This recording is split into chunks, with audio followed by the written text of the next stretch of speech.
Hi, it's Jeff Altman, the Big Game Hunter, and welcome to Career Coach Office Hours for March 22nd, 2022.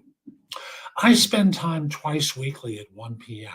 I do that on Tuesdays and Fridays at 1, answering questions from job hunters, from hiring managers. Um, the topics tend to be about job hunting, management, hiring more effectively, leadership, and I also help people with workplace related issues. And if you have a question in advance of the show, you can put it in an email to me at thebiggamehunter@gmail.com. In the subject line, you can put the phrase office hours. This way we can have it organized in advance of the show. And during the show, what I'm able to do is put your questions in the chat. I'd be very happy to answer them during the show, even though I may get 15 or 20 questions in advance. I do try and cover everyone. So again, you can email in advance of the show at thebiggamehunter@gmail.com. And in the subject line, put the phrase office hours. And during the show, again, just put your questions in the chat. I'd be very happy to answer them. And I start off the show with a coffee toast. And the toast is for those of you who are trying hard to land your next job. You've been fighting and it just hasn't been clicking yet, but you're out there continuing to grind and doing what's necessary to get better at job hunting. I can help you. I can help you during the show. I can help you with coaching or with courses that you can find at my website, thebiggamehunter.us. But this is an acknowledgement for you, for all that you try to do, for all that you actually do. A coffee toast. So I have a lot ahead of me today in the way of questions.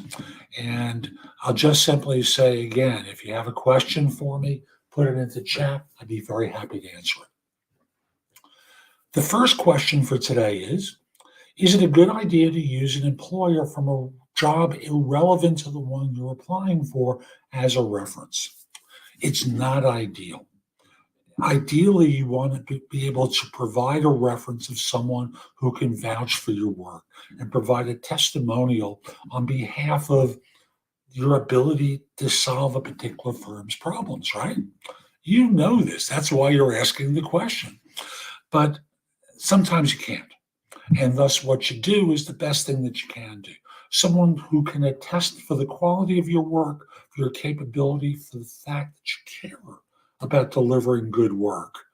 And that can be enough for some employers. They'll ask about your work ethic, your motivation, how you were managed at this job. Did someone have to sit on you to do things? They won't be able to answer specifics about how your background fits this role, but they can deal with your work ethic in the course of answering questions. So ideal, no. Best you can do, then by all means do it and move on, okay?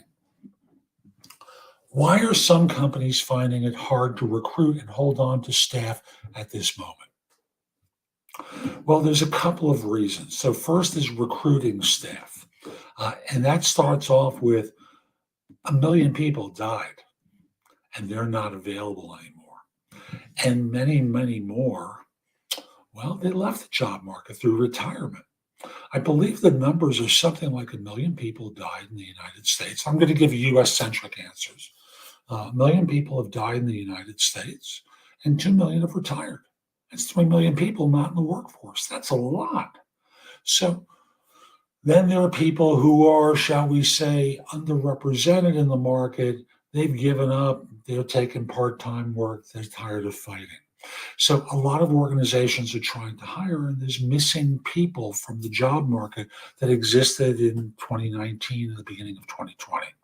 So that's why it's hard to find people. Now, retain them is different. Retain them may deal with the job that they're doing, whether it's worthy of them, whether it's something that interests them. Sometimes people take a job because they take a job. And It's the best that can be done for them. So they're taking anything, even though it's just a paycheck. That's on them. Some people take a job and the job's been misrepresented. They're told one thing and it's something else. Or shall we say, an employer doesn't disclose things to them that they really should. That's on the employer, that's on the job hunter.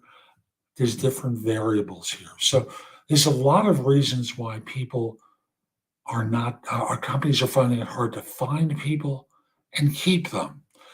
I'll simply say, if you're an employer, it isn't hard. It really isn't that hard to keep people. And that's for another time. I'm not going to go into it on this occasion.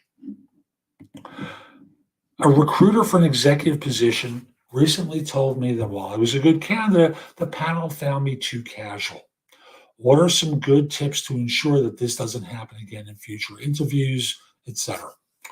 So a recruiter told you this and it was a good way to let you down. Let me first give them credit. They told you something. A lot of recruiters just ghost.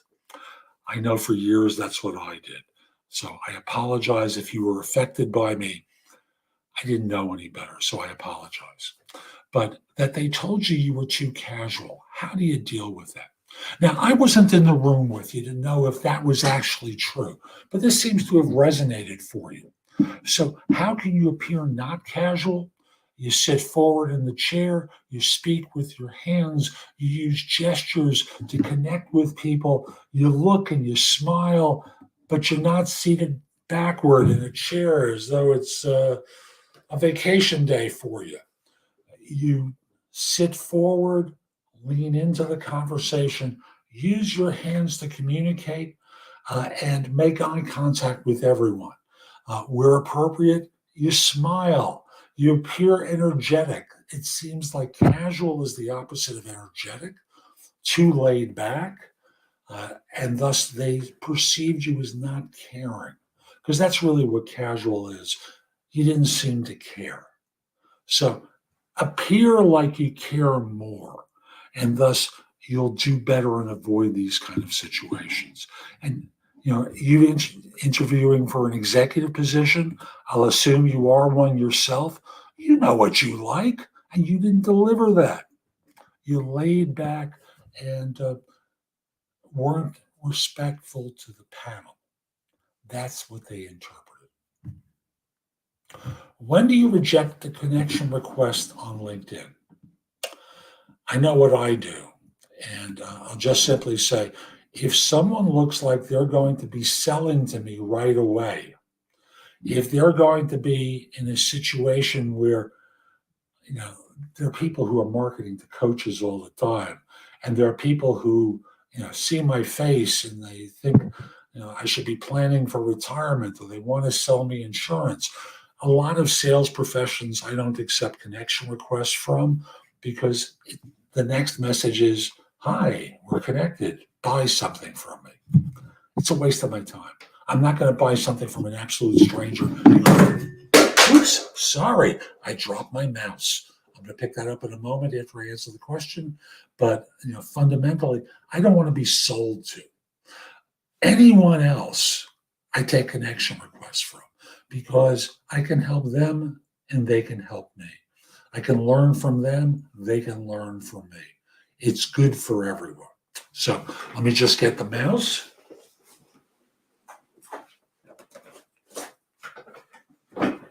And come back to you. That was weird. First time that's ever happened. Hope it's the last time. And I lost the battery. Oh no. And let's see if I can spot that. Oh, I found it. Let me come back 1 second again. That is strange. Let's see if that's working now. Looks like it is. Yes. And hello, Kapil. How are you? I hope I pronounced your name correctly. And if you have a question for me, put it in the chat. Be very happy to answer it for you. Okay. Let me go to the next question in the meantime. How do I tell a recruiter that I am the one he said to contact? How do I tell a recruiter that I'm the one he said to contact him via WhatsApp? Yeah, I'm not sure I understand this question. I think what they're saying is you message this person and ask them to contact you through WhatsApp, and they don't seem to realize that.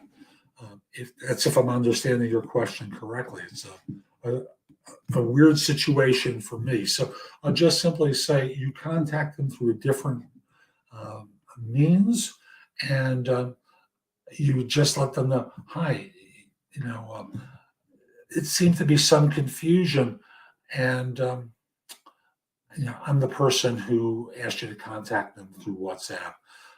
This is my number. Give me a call, or should we schedule a time? And I'm doing great. And as you can tell, I'm doing a live stream, so I don't want to chat. I want to deal with my audience. So if you've got a question about job search, hiring more effectively, management, leadership, or some workplace related issue, I'd be happy to answer your question. Also, visit my website, thebiggamehunter.us, to schedule time for a free discovery call or for coaching, to visit my blog, which has more than 12,000 searchable posts, to find out about my books and guides. There's just a lot there to help you. Also, subscribe to JobSearchTV.com on YouTube and No BS Job Search Advice Radio, which happens to be the number one podcast in Apple Podcasts for job search. It's been in the US, it's been the number one podcast for many, many years, more than 2,300 episodes over more than 11 years. So there's a lot of great information there. You can get an Apple Podcast, Spotify, where it's a video podcast, Amazon Music, Google Play, or almost any place where you listen to podcasts. So, how do you get a job in the US from India? Oh, I'm sorry you had a cough. Hope you're okay. So, the short version of answering this question is the US government limits the number of people who are on visas, who would need a visa to enter into the US and find the job. Thus, the easiest way to get a job in the US from India or almost any place else is to be hired by a firm that will bring you to the United States on a visa. I don't know what your background is or what your skills are, but that's the easiest way to do it. And obviously, this has gone on in technology for many years. It goes on in other fields as well. But start off trying to identify a firm that's global in scope, who can bring you in for an assignment in the US and keep you working in the US on consulting assignments.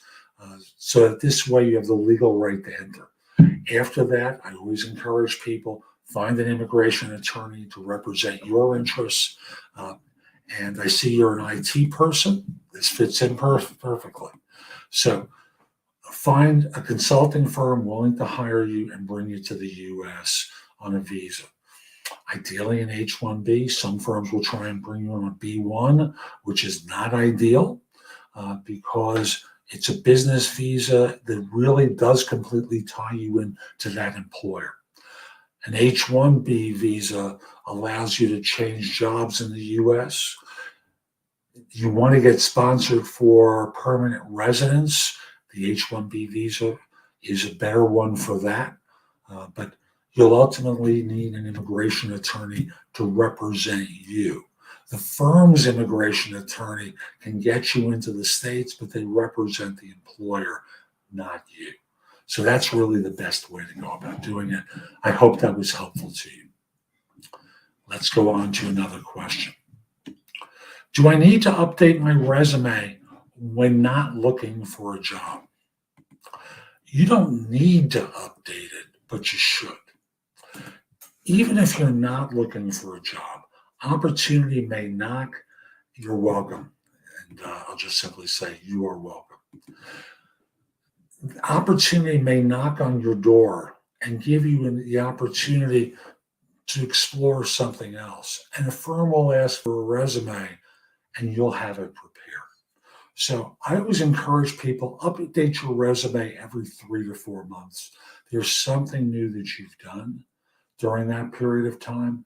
You want to create a master document of all the things that you've been doing that allows you to keep it up to date in case you're contacted. After all, the person who gets ahead isn't always the smartest or work the hardest, although those are great qualities to have. People get ahead by being alert to opportunity. Sometimes they're internal, more often than not, they're external. So having a resume ready is something good to do. Also, there's going to come a time where you're going to have a review done. And keeping your resume up to date allows you to keep fresh and available information that might be necessary for your review. Remember, your manager may change jobs or departments and not be the person reviewing you.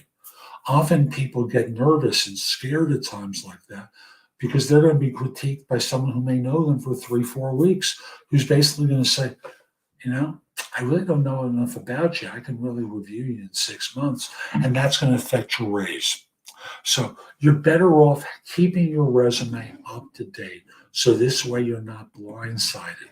So this way you can have a conversation about what you've been doing and not freak out, not be scared or nervous. You have a document that allows you to be prepared for that meeting. How can we know in 5 minutes if we should hire someone? That's a great question. And the answer is you can't. Let's get practical about this. You can't find out in 5 minutes whether a person's even competent. You can still observe to some degree whether they're self-confident.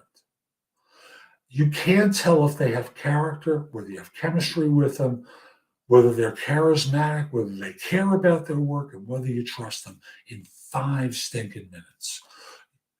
Asking this question indicates that you really don't know how to hire if you're looking for such a shortcut, because none exists. It's like, should I marry my wife or husband after 5 minutes? You need to get to know them.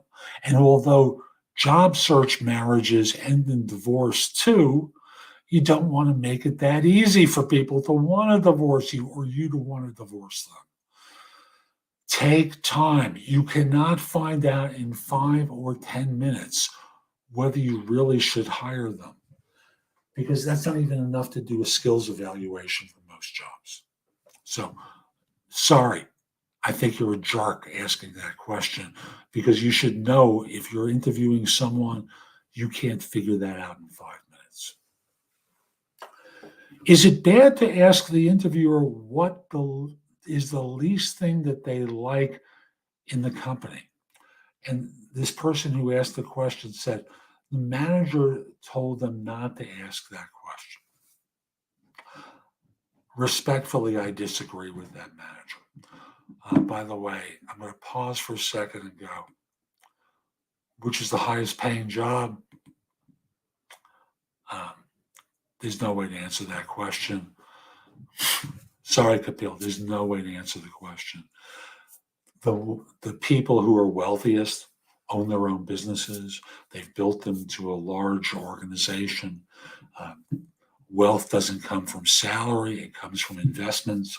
Invest in real estate if you're in the United States. I suspect you aren't, because the previous question you asked. Highest paying job, not a useful question for you. How can you create wealth so that you are successful? That's a better question to ask. And in the US, the answer is real estate. And in other parts of the world, it may be something different. It doesn't have to be one of those hot companies or those hot situations to become wealthy. So that's the best one. Good. He says he's investing a lot. In the US, like I said, real estate is a great way to do it, because you have rental properties where people are paying your mortgage for you. And thus, and I see that you're investing in equities. That's fine. I'm not a financial advisor. I'm not going to represent myself as one. I have an amateur's opinion. good, you're investing, and good luck. I'm sorry, I can't be more specific. Keep doing what you're doing if you're getting the results you want. And remember, it's over the course of time that wealth occurs. Now, back to the last question, where this person asked, what was the thing, asked an interviewer what the thing that they liked least about their current employer, and uh, was told not to ask that question. I think the good response at that moment is to say, and why not? Especially if they asked what your weaknesses were. You want to know what you're stepping into. And thus, as someone who's considering an opportunity with a firm, asking them, what do you like about the organization? There's always a rough edge of the firm. After all, not everyone's here forever. And yes, sometimes they leave for other organizations, and many times they leave because they're unhappy and go to other organizations. So, what sort of friction do you run into in this firm is what I'm really asking. What could be done better so that this way I'm not surprised? Surprises are never good. And if they find that an offensive question, they're telling you something. They're telling you that they don't want to tell you what the problems are in the organization. And that's not a good thing. You want to have complete transparency from people who are interviewing you and the honesty of being able to say, sometimes it's hard to get things done. Like in my job, for example, I'm not great at hiring and I need to get better and I don't have the supportive resources to do that. That's one answer. Every hiring manager has their version of something like that that's not perfect. So by all means, keep asking. And you can say to them, what's the problem with me hearing that answer? And they may say, well, that's not a good question to ask in an interview. Why isn't that a good question? Shouldn't I know what I'm stepping into? The good, which you've been telling me about, but also the bad and the ugly and the mediocre. So and keep asking. It will serve you. Don't quit on that question. It's a good one.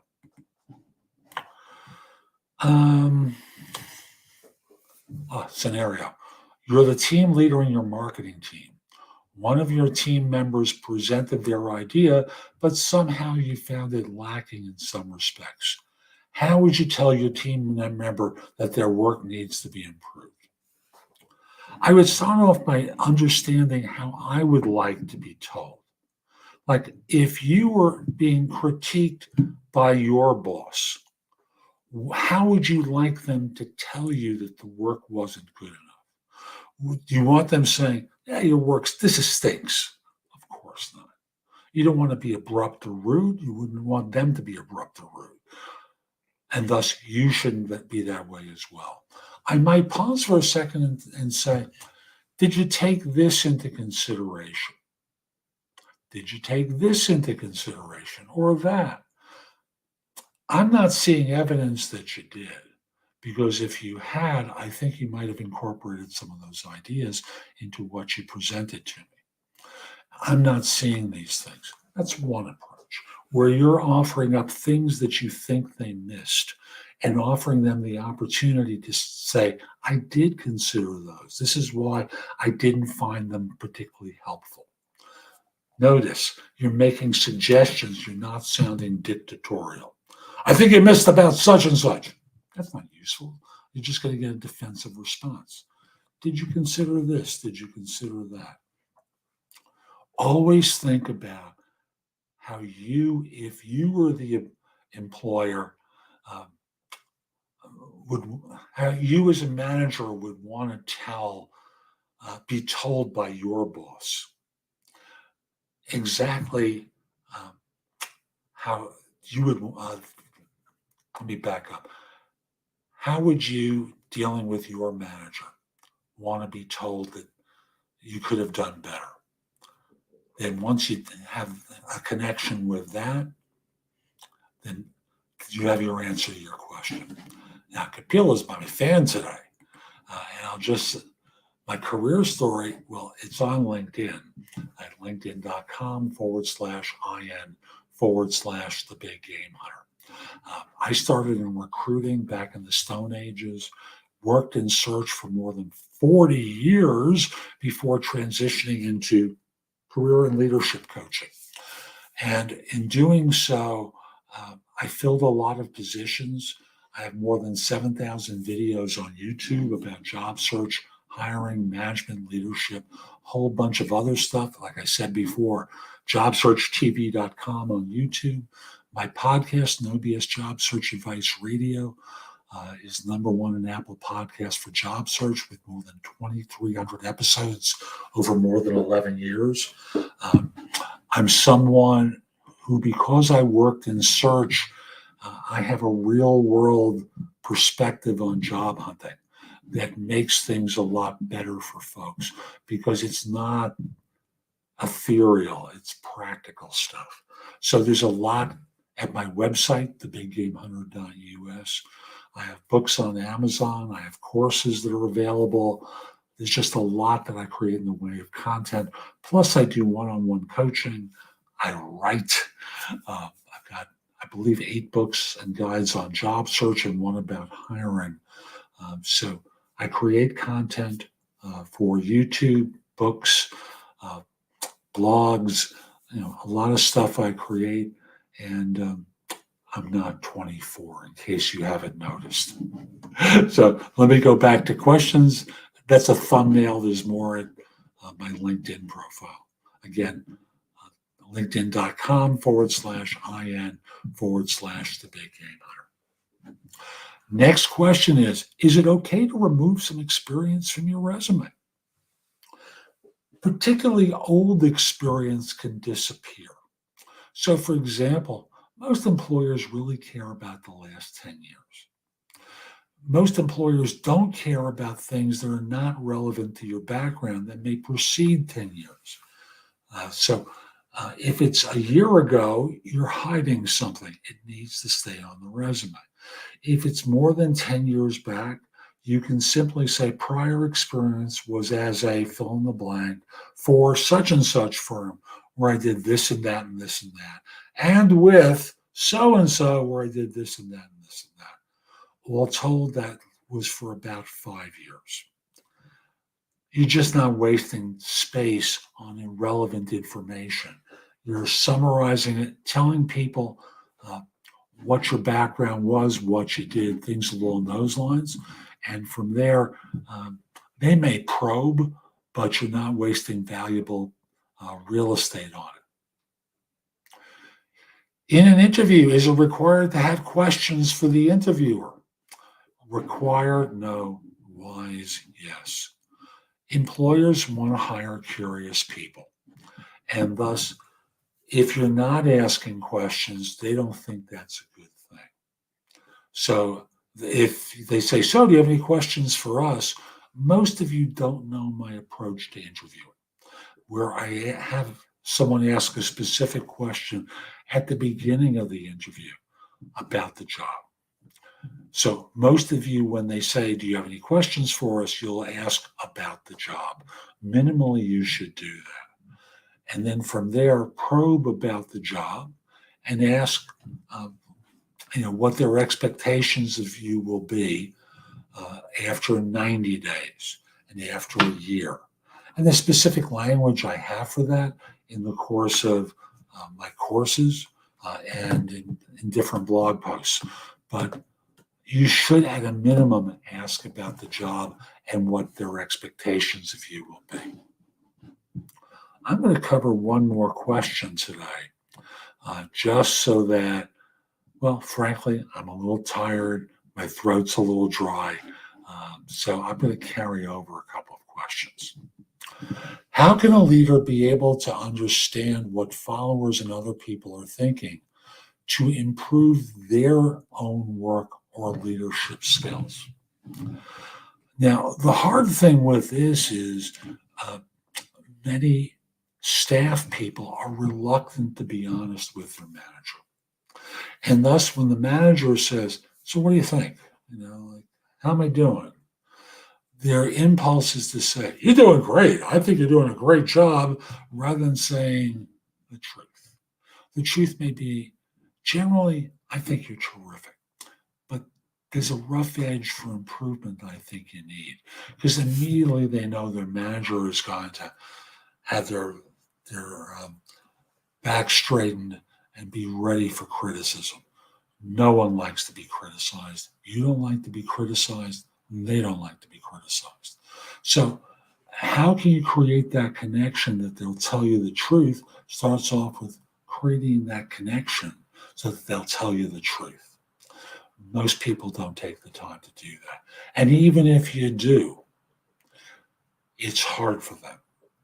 So, what I would say is periodically you should make a habit of asking your manager for feedback. And you can say, you can send it to me through um, an address that doesn't link to you in some way. So, here's a Gmail account, log in, give it to everyone, have them send you a message from that account with feedback for you from time to time. This is the concept of the 360, but with subordinates, that's a problem. With peers and internal clients, it's easy. All you have to do is periodically send them a note saying, I want to get feedback from you from time to time about how I'm doing.